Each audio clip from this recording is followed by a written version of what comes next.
Question number 3, Patrick Harvie. Presiding Officer, to listen to the opening questions from Labour and the Conservatives, we'd be forgiven for thinking that the country wasn't facing the biggest political crisis for generations.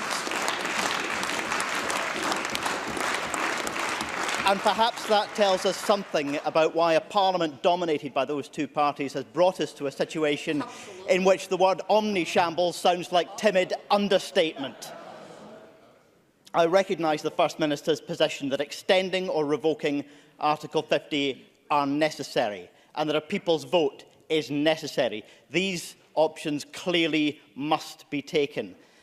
And both May's deal and no deal have clearly been rejected. The UK government must be under pressure to accept this. But the First Minister has also said for a long time that the case for Scottish independence depends on a material change of circumstances. Given the level of chaos, there is no single aspect of these circumstances which hasn't changed beyond recognition since 2016. The First Minister has spoken to the Prime Minister this week. Can she confirm, did she explicitly raise independence during that discussion and make the case for Scotland's right to decide about our own future in that conversation with the Prime Minister? First Minister. I think the Prime Minister is very well aware of my views on independence. I support independence, and I think the sooner Scotland is independent, the better for all of us. On the issue of Brexit, I think Patrick Harvie is absolutely right. The Prime Minister right now is in the process of driving the whole of the UK off of a cliff edge. But right now, Jeremy Corbyn is sitting in the passenger seat of that car, taking the UK off that cliff edge. It is disgraceful the way in which both the government at Westminster and the official opposition have failed to stop this catastrophe developing. Obviously, there's some water to go under the Brexit bridge over the next few weeks, but let me be very clear about this, as Patrick Harvie has said. I think the case for independence and support for independence grows with every day that passes. And I think it is essential, given the catastrophe that Scotland faces, to our economy, to our society, to living standards, to prospects for the next generation, to our reputation in the world, that that option of independence must be open to people in Scotland. And when people in Scotland have the ability to choose independence, I believe the country will opt to be an independent country. Patrick Harvie. It is indeed extraordinary that 2.5 years since the EU referendum, there is no more clarity within the mind of the UK government about the future than there was at the start of this process. And with just 10 weeks to go until the UK government's self-imposed Brexit deadline, for which they are completely unprepared, surely nobody except the disaster capitalists of the Brexit extremists can think that the time can be simply allowed to tick away.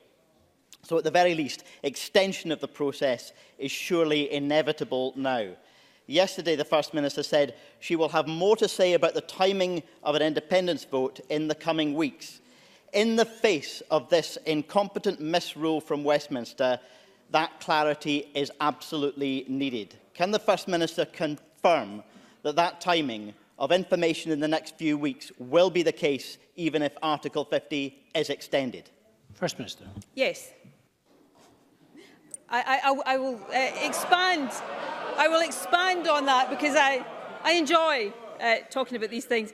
Patrick Harvie is absolutely right when he says extension of Article 50 is essential now.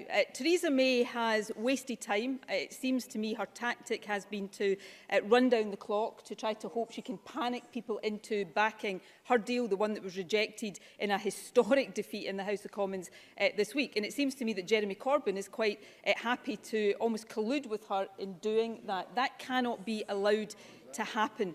Article 50 should be extended, and I think that across the UK, the issue of EU membership should go back to the electorate. But of course, it could be that the extension of Article 50 is simply a reprieve from Brexit and not a solution for Brexit. So yes, there is water to go under the bridge in the next matter of weeks, and when it is done so, I will make my views on the timing of a choice on independence clear. And it is then, of course, for all of us who support independence and that certainly includes me and it includes Patrick Harvie, to get out there and make the case, because I believe that that case has been strengthened by what has happened in the last 2.5 years. And if we get out and make that case, then people in Scotland will choose to be an independent country, and we can get on with building a better future than the one offered to us by the chaos and incompetence of Westminster.